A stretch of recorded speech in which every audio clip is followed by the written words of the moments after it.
So what's up mga kalakad? So magandang hapon po sa inyong lahat. So bali ngayong araw magluluto tayo ng beef pares. So bali hindi kasi kami nakakain ng beef pares kanina sa pinuntahan namin ni Brother Mark. So ngayon magluluto kami ni Brother Mark ng Kanto style beef pares.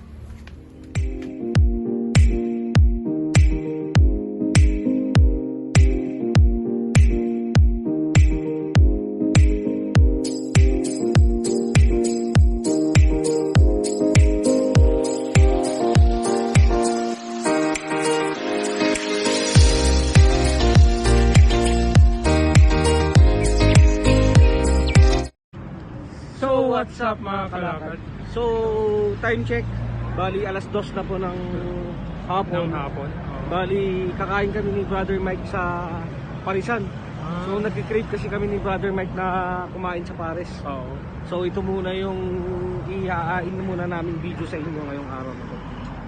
Mamaya papakita namin kagaano kasarap yung Kanto style Pares dito sa Baguio. So what's up mga kalakad? So kung mapapansin, nandito kami sa Crown Legacy. So makita nyo naman mga kanina pa lang nilang tulog is nakita nyo, parang wala tayo sa Baguio. So ito mga Crown Legacy, ito yung parang first class na hotel dito sa Baguio. So kung pupunta ka ng Baguio, re-recommend ko po si Crown Legacy. So makita nyo naman po, ngayon papunta kaming palengke. Mainit ang panahon. So ito po yung dinadaanan namin pagka pupunta kami ng market. So ngayon kasi is magpaparis kami. So makita niyo po yung view, ganda. Napaka-peaceful.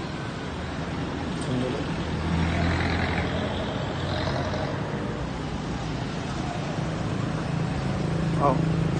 So alas 2 na, 2:15 night. Oo. Siguro mga 5 minutes lang natin, 5 to 10 minutes at lalakarin yung kakainan natin ng pares. Pero sandali tol, may tatanong ako. Ano ba yung speed na yan? Inuman ba yan tol? Oo tol, inuman din siya. Tapos, Ay, inuman ba? bali first class kasi na Super Club. Super club. So ano yung mga pupunta dyan? Anong tao, mga foreigner, ganun. Ay, mga foreigner. Hindi ba estudyante, mga ganun? Meron din. Mga estudyante. So, kada Sabado lang ba sila nag-o-open o araw-araw silang nag-o-open? Araw-araw yan, nag-ooperate siya. So, nasaan na tayo na lugar, Tel? Bali, Kisad. Kisad.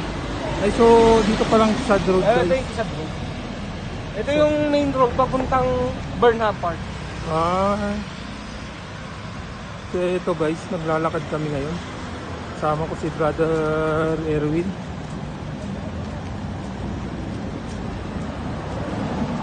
So kanina pa kami naglalakad guys. Pupunta po kami ngayon sa Parisan. Sabi ni paring Erwin na masarap daw na The best in the best. sarap na kainan. So, paring Erwin, may tatanong ako. Ano yun, Ilang beses ka nakapunta sa Parisan na sinasabi mo paring Erwin? Ay, ilang beses na, paring Mike. Ay, Talagang ganun. masarap dun. Sana nga naka-open siya ngayon. Para naman may pakita rin natin yung Kanto style Pares ng Baguio City. So yun guys, nakadaan na po kami sa Burnham. So ito yung pasyalan ng mga bata. So yun guys, mga pasyalan ng mga bata guys. So maraming turista ngayon guys dito sa Baguio. So paring Erwin, may tatanong. Araw-araw bang naka-open children's park dito? Oo, pa hindi nila sinasaray kasi ito yung trademark ng Baguio. Kumbaga dito nag-start yung mga time na bata pa yung mga taga rito. Kasi ito lang pasyalan nun, wala pang SM. Ay ganun. So lahat dito is dito ang talagang pasyalan ng mga tao. Noon pa yun parang. Oo. So papakita mo, daming tao. So So yan guys, medyo malapit na kami sa sinasabi namin pagpaparisan natin. Pero before that, hingi muna tayo ng magdasal muna tayo, saka hingi tayo ng konting Tama yan guys, tama yan. kapatawaran ng Diyos. Siyempre hindi naman tayo perfecto guys. So dadaan tayo sa Lourdes. Papakita rin namin sa inyo yung ganda ng simbahan dito sa Quezon. Bali Lourdes siya. So ito guys, dadaan muna kami sa simbahan. So ito yung simbahan ng Lourdes guys. So ito guys, si paring Erwin.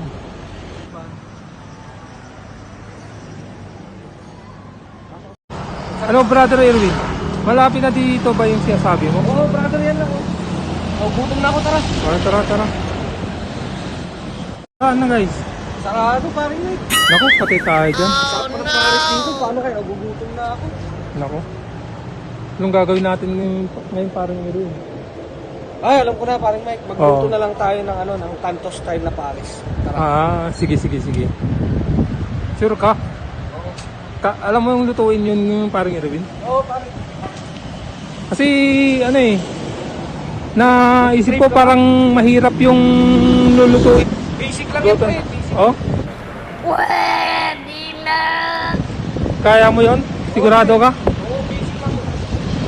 Sige, tignan ko nga kung kakayanin ni paring Erwin na magluto ng beef pares. Saan na tayo napadpad paring Erwin? Saan na to? Lugar? Ito rin ka lang, pare. Hindi mo rin na. Naku, patay tayo dyan. Parang naliligaw na yata kami. Pare, sa Rizal Monument. Ay, yun pala.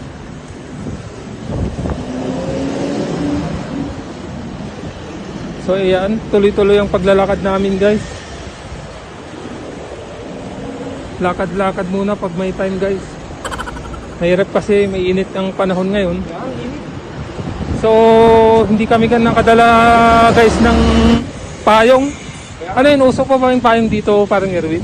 Sa mga siguro, sa mga ayaw umitim. Ako kasi gusto ko umitim eh. Gago! Ay ganun ba? Oo, pare. Ako gusto kong magpuputi naman.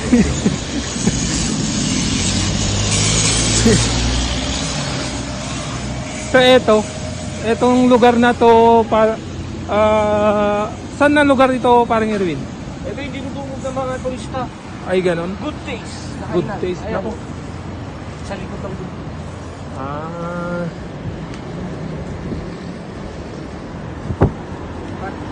So sige, tuloy-tuloy ang paglalakad guys. Lakad lang hanggang makarating sa paruruutan.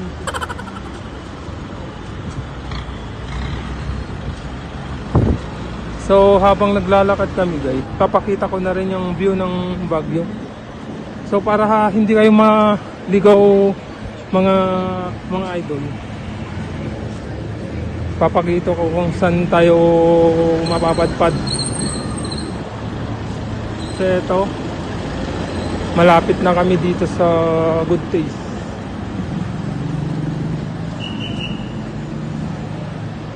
Parang Erin, ay may tatanong ako. Punta ka dito. Ano yun, pre? Ano yan? Ano yung pila yan? Ano? Ito yung di. good taste. Sana tayo parang Erwin. Doon tayo sa papuntang Palengke. Kayo over. So yan o, baliwa ko. Bawang. Sibuyas. Oo. Kunti pa. Yan. Yun. Tapos, lalagyan natin ng buong paminta. Buong paminta. Tapos, 3 pirasong star anise. Yun.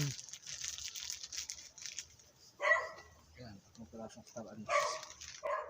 Tapos, haluin lang natin siya. Tayo lang natin siya lumambot. Siguro mga 30 minutes pwede na.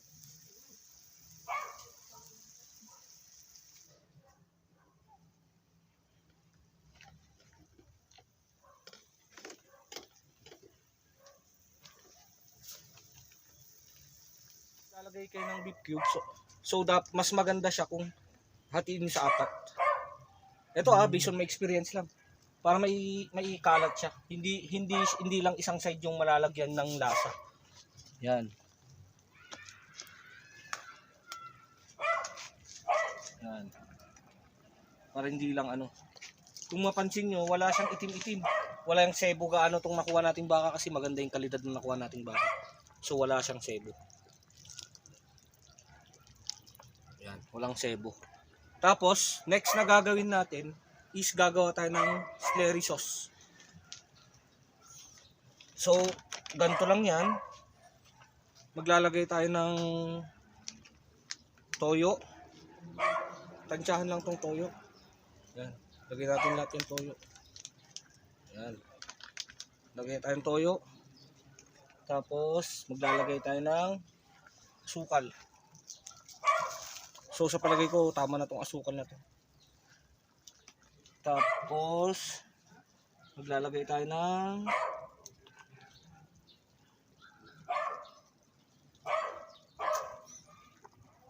yan. Lagay tayo ng Ano yan? Parang cornstarch. Cornstarch. Para pampalapot. Tapos, ano lang natin siya. I-mix lang natin mabuti. Para walang buo-buo. I-mix lang natin siya. Ayan. I-mix lang natin. Itong slurry sauce natin. Ilalagay natin dyan mamaya mga kalakad. So yan. Slurry sauce. So yan yung gagawing sauce dun sa... Mamaya. Bali, maliit kasi kung pansin mo, maliit kasi yung kawali natin. Oo. So kailangan natin i-set aside yung ginawa nating sauce, which is slurry sauce na pang beef pares. Oo. Yan. Tapos kung gusto nyo rin na dagdag konti, dagdag lasa na rin. Oo. Maglalagay tayo ng konting oyster sauce. Lagyan natin lahat para mamaya malapot. Lagyan na natin yan. Tapos syempre mix natin.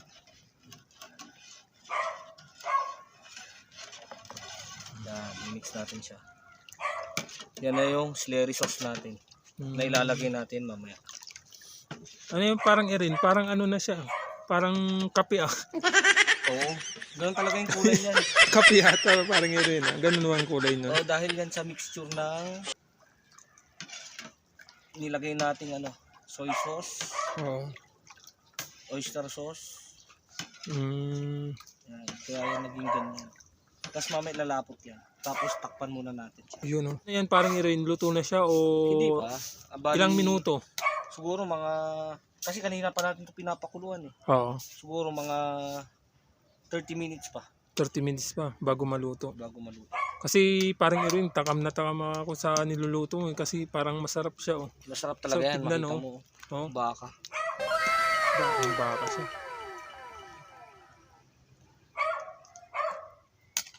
So, ngayon lang kasi ako makakatikim ng ganyan. Ano yan, parang ihalo sa kanin? O mamaya paring Mike. So halu-haluin lang natin siya. Pagka kumukulo na siya, mamaya ilalagay na natin yung slurry sauce na ginawa natin. Oo. Medyo pakuluan pa natin siya.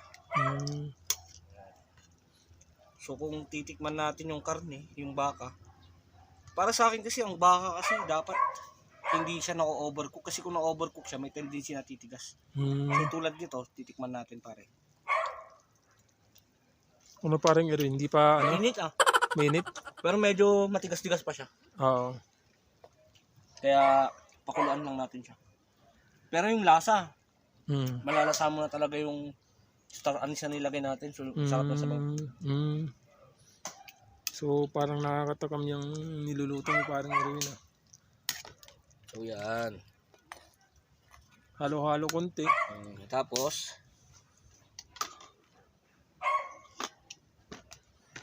takpan natin. Maganda. So guys, hanguin natin siya. Titignan natin kung medyo malambot na yung karne. Yan. So yan siya guys. So bali ngayon, kung naalala nyo yung slurry sauce na ginawa. So ibubuhos ko lang siya rito.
Bro. So guys, bale ito na yung finished product natin. So medyo ginabi tayo kaya hindi na tayo nakapag fried rice. So ito yung finished product. Yan siya guys. So overload siya, bulalo with a twist. Yun. So natatakam na ako parang Erwin. Ayun ah. So ganito lang gagawin natin yan paring Mike. Oh. Nung gagawin. Kuha ka ng kanin, Oo. tapos isubo mo. Subo mo. Ganun. Sarap. Talaga parang Erwin. Tapos kuha ka ng konting, ito yung gamit ko parang, kasi matamis to eh. Oo. Sarap talaga. Wow naman! Sabi sa mong lasa. Wow! Yun nga lang parang Erwin, may nakalimutan ako. Alam. Yung dinadala ko. Kaya next video na yun, 2x2. Oo. Medyo kinapos tayo sa oras na yan. So guys, hanggang dito na lang. Paalam. Hanggang sa muli guys. Paalam. So mga ka-idol, so bali Ito po yung rehearsal namin ni Brother Mike. So ang ginagawa namin dito is pinuntahan mo namin lugar. Sinugurado mo na namin safe siya. So kung mapapansin nyo, parang tanga dyan, hugas dito, turo doon, turo dito. Tapos ikot-ikot. Tapos mamaya, kinakausap ko siya. Ayan, nakaturo na naman doon. Tapos ano inamay, ayan, ganyan, hugas-hugas. So kailangan natin mag-practice kasi mga guys. So hindi kasi lahat nadadaan sa, hindi lahat nadadaan sa mabilisan. So, ang lesson dito, bago mo gawin yung isang bagay, kailangan mag-isip ka muna kung ano yung kakainatnan. Tulad dito, lilipat ako sa kabila, titignan ko kung tama ba yung spot. Tapos, maya-maya, pupunta na naman ako mamaya-maya sa kabila. So, bali ang kagandahan dito guys, bago namin ihain yung content, kasi gusto namin, kasi lalo kami mga bagong aspiring na vlogger, food vlogger, gusto namin maihatid sa inyo yung magandang eksena. So, hindi kasi pwedeng daanin lahat sa mabilisan. So, kailangan dahan-dahanin natin. So, yun guys. So, bali lang yung masasabi ko. Sana suportahan nyo kami, Kalakad Brothers. Yun lang po. Salamat.